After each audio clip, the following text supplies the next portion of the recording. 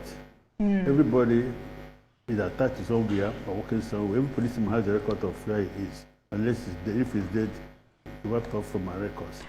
The issue of attaching police to VIPs or to individuals has been an issue that has been on for a very long time. Let me talk about my own title. Even before me, it was there. Every time government comes up with that policy, withdraw policemen from private individuals. Initially withdraw, after some time they come back again. It's like a recording decimal. During my own time too, it was there. If you are there, you notice that one day the Minister of Information, after Council of State meeting, came up on television that the IG had been directed to drop policemen from who are not entitled to what, not the word, entitled to it. Okay.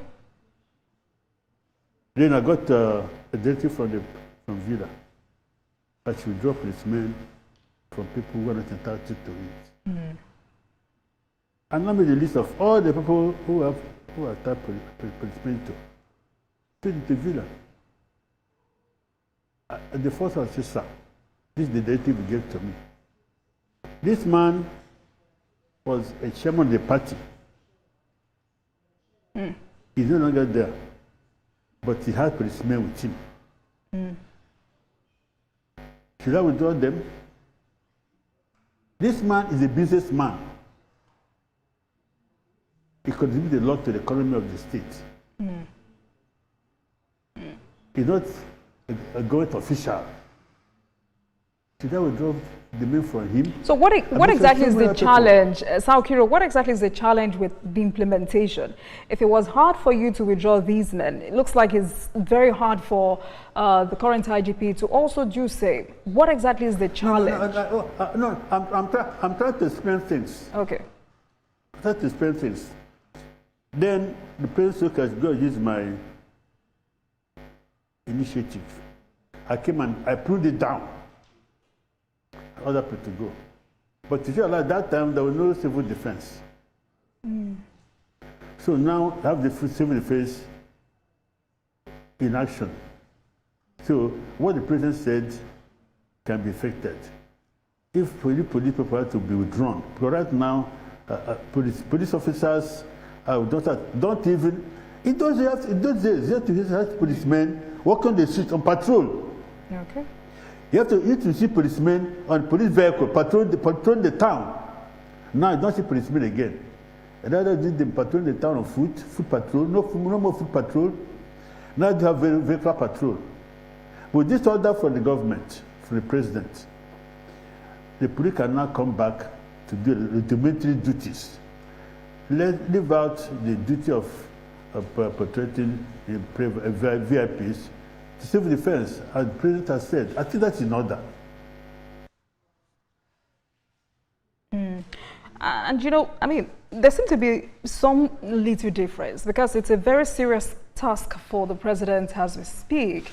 It's important for him, as he said, that some of these officers be withdrawn and go through retraining so that it can be more useful for Nigerians. What more must the presidency do now, or the IGP, to ensure full compliance? The full compliance is the IGP comply with the president directive. Do that, and then take the men for the training, because some of them, I know some officers who have been oddly attachment, this is that, for years. So they don't even have an idea of general police duties. So they need to go back for the training. So they'll be able to perform police duties, can have enough men to do the job of policing the country in the midst of this national insecurity. So realistically, Okiro, not all these men can be withdrawn. Is that what you're saying? Not all. You see, not all can be withdrawn. All right. But those that should be withdrawn should be withdrawn. All right then. You know, it's important to have this conversation because this war against insurgency is a domestic affair and ordinarily should be spearheaded by the police. But as we speak, reverse is the case. And that's why I would also bring up the recent conversations about the inactiveness of the Ministry of Police Affairs. Many Nigerians say the Ministry of Police Affairs has been largely dormant and has made little visible impact on policing. From your own perspective, is the ministry still relevant? The constitutional responsibility of the Ministry of Police Affairs is so that it's not fully defined. If you go to the Constitution, have the work of the regional police there. You go to the Police Service Commission, you have the work there, recruitment and so on and so forth. It appears like the work of the Ministry of Police Affairs is to prepare budget for the police. They don't take part in promotion, they don't take part in posting, they don't take part in recruitment. I think they just budget and infrastructure for the police. That's all. Something should be done. They should go beyond that. But that's not what they do now. So it depends. It needs somebody, of course, who can push it up. So what exactly is the impact? What's the impact of that on national security? Because, I mean, just like you said, Okiro, there is constant confusion about the rules of the Ministry of Police Affairs versus the Police Service Commission. And personally, I believe this overlap may have contributed to that perceived dormancy. And on the other hand, may have also, created power struggles that kind of weaken police reforms efforts. Should that ministry be restructured or scrapped entirely? Maybe it can be restructured. You can't take it out entirely because it has a role. The budget of the police is done by the Ministry of Police Affairs. The operational capability of the police lies on the special police. Recruitment and posting and promotion lies the Police Service Commission. You can see it. Each arm of the 10 arms that contribute or control the police, the IG, that's the First Headquarters, Police Service Commission, and the Ministry of Police Affairs. They have their 3 rules to play. So you cannot scrap Ministry of Police Affairs. They have a role to play in the police too. So it should be restructured. It should be restructured to give them more powers. So what you advise the government? My advice to the government is that the military should still remain and then revitalize it or put somebody. What I'm asking is how should that restructuring go? If you were in a position to restructure the Ministry of Police Affairs, what would be your first 3 priorities? My priority, if we restructure it, is to ensure that the police, like talking about posting of policemen to people, the Ministry of Police Affairs should be able to know, be able to advise the government or take a decision on the people who are entitled to police the VIP treatment. They'll be able to map out areas police take part in internal security.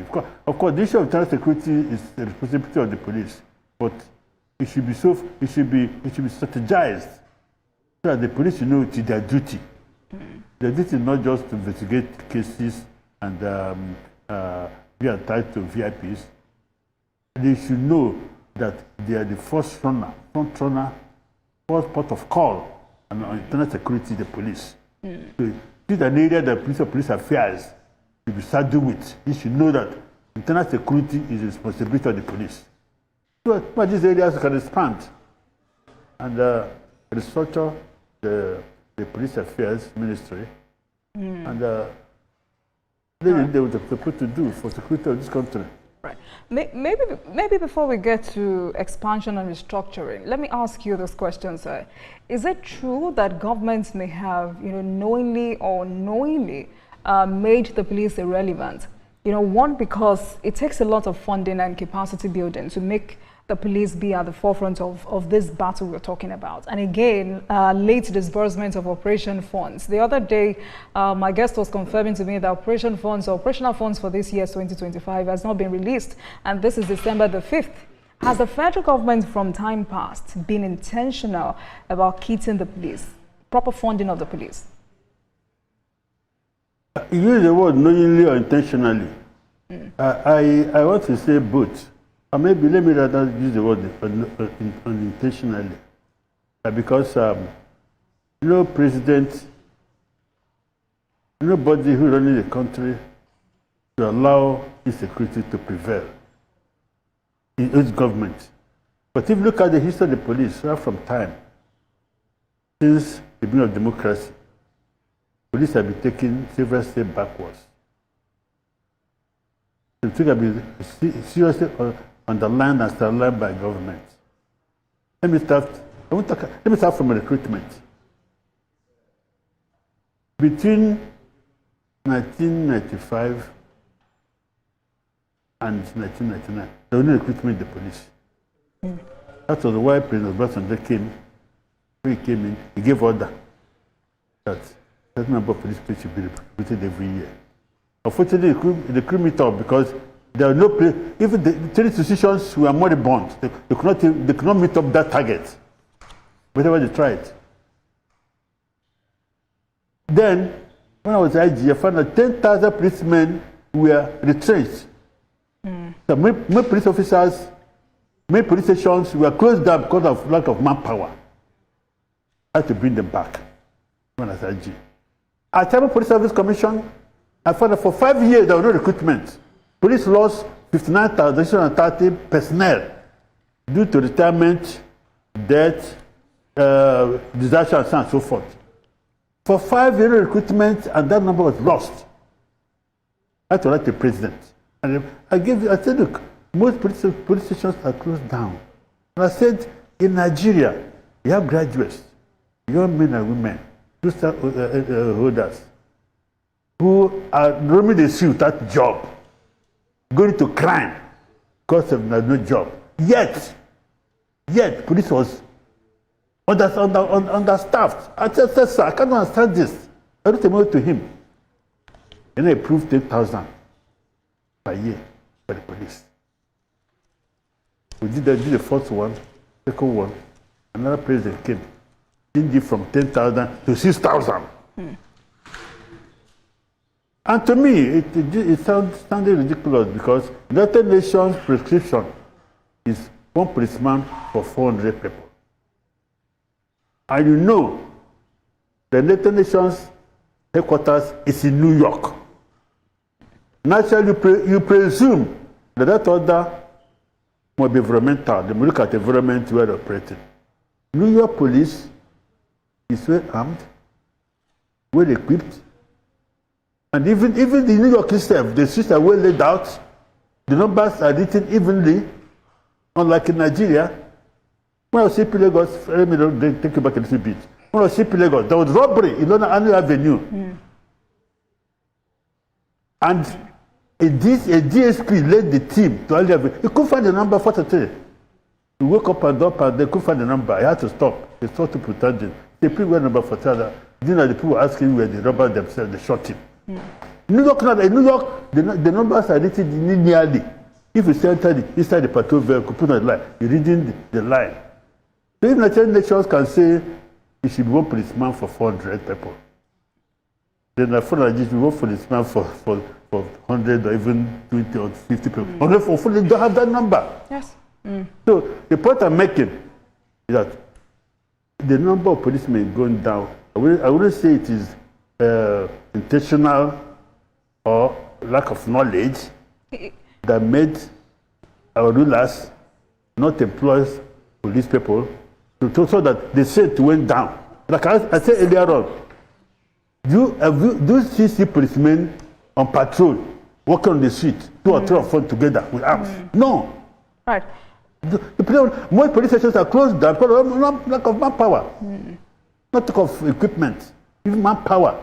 You have many youths unemployed in Nigeria, yet the police don't have manpower. It's unfortunate. Very unfortunate, and indeed, I mean, if you find it ridiculous, it may be intentional as well. And I'm sure there are other challenges you have not talked about on this program, because, I mean, earlier you talked about training, and I'm aware that Nigeria, with its size and security challenges, still does not have an international standard shooting range for police training. How do you explain this gap in such a critical security infrastructure? Has this been, due to lack of funding, lack of planning, or lack of priority? I think a lack of funding, lack of pride, lack of planning. I have to draw it back again when I was at IG. You see, if you are reading management, I have masters in management. You want the best from your organization. You train them. And retrain them because the technology is coming up, the society is changing. You must train your men and retrain them. And the police, like the civil service, if you are sending people for training, you must pay for their transportation, accommodation, feed them allowance, feed them and so on and so forth. It is so for the police. We have police training institutions. But there's no money. You even train them, so they're not being trained. Right. But during your Okiro, when I was IG, came on the policy. Okay. When I was IG, what I did, I said, okay, people to promoted, to not just promoted, like, they must go on training. And I said, because you don't have money for training, you have to volunteer. Either you go and you look for money and train, feed yourself before you're promoted, or you forget about training, they forget about promotion. So people started coming for promotion. So people will be trained that who were going for promotion, they already trained. No more training. So because of lack of funding. So I think government lack has to do a lot of funding things or lack for of police. priority, I may be forced to choose the latter. But during your tenure as IGP, I don't think lack of I don't think lack of priority maybe on the police, maybe on the part of government, on the part of the police. Yes, because maybe on the even part of priority, government. Yes. Yes. Part of government. Right. So I wanted to ask, during your tenure as IGP, did you ever push for a world-class international shooting range? Were there obstacles? Shooting range. Yes. Yes. I did. What were the obstacles? Of course, no money. The problem was the lack of funds. We used to have a range in Ukwebi, in Lagos. Range Ukwebi, and it became a city. When that range was built, maybe in the 50s or 60s, the range was a push. But now Ukwebi is a big city. So there's no range again for the police to practice in Lagos. I have to say, I tried to create a range for them in Ekpe, so they could go there and practice. In Osun State, I created a range in Elaoregu, a range. I could create a range in Boza, Borno State, to make sure people who went for training went to range. And of course, we brought some technological range where you can do the range inside the room. But that was the technological range. But the real range, we had to use AK-47. Physical AK-47 had to be done outside the classroom or outside the room. And to the thought that unfortunately, even now, I come across some policemen who have not even got to range. Some of people who served me said I've not got to range. It's unfortunate. And I mean, if the challenge has been lack of funding, other countries built modern police training facilities through partnerships. Why hasn't Nigeria explored that option? Well, I will answer that question. Maybe the current IG and the government to know why they cannot or they have not adopted the current partnership with other countries. All right then. In one time, our partnership with Americans, maybe country policing and so on and so forth. But now I can't say I'm not there. All right. I'm not the reason why I'm not because of our if time, I did that, I don't know. All right, let me ask you about state police, because our last conversation, you had your reservations. You have never agreed with the idea of state police, and obviously you're not alone. Your colleagues do not like the idea as well. Most of the former IGPs and the current IGP do not want that initiative. The fear is that this move undermines the central control of the Niger police force. Yet the northern governors have moved to approve it. What is your reaction to that decision? I didn't hear you very well, please. The idea of state police, what is your reaction to that decision? Northern governors have moved to approve it. Okay, state police. Yes. Okay. Well, that is, the constitution says that we police for Nigeria. But if they have to have state police, they have to make the constitution. But to me, the state police is not the solution to our problem. If you have state police, and there's no welfare for the policemen, the salaries are not paid, there's no equipment, you are back to square one. And I said some time ago, there are some governors or some states who sometimes owe their civil servants, owe their nurses, owe the doctors, owe this and owe that. The strength of the police alone in every state is more than the civil service of state. If the governor cannot pay the civil servants, is it the police that will pay? And he cannot afford to owe police 1 month. So they have to think about it. I was thinking of a new method, another method. I've looked at that method so many times. Which is? Instead of having state police. Instead of having state police, you have zoopolitical police. You have 6 zoopolitical zones in Nigeria. And each zone, northeast, northwest, north central, northeast, southeast, south, and southwest. All of them constitute a zonal police headed by a DIG. And people from those zones are posted within the zone. Let me take an example of south. Someone from Delta can post it to Edo. Someone from Beta can post it to Rivers. Someone from Cross River can post it to Akwa Ibom, vice versa. All right. That They sounds know good. the language, they know the people, they know the culture. They can mix up.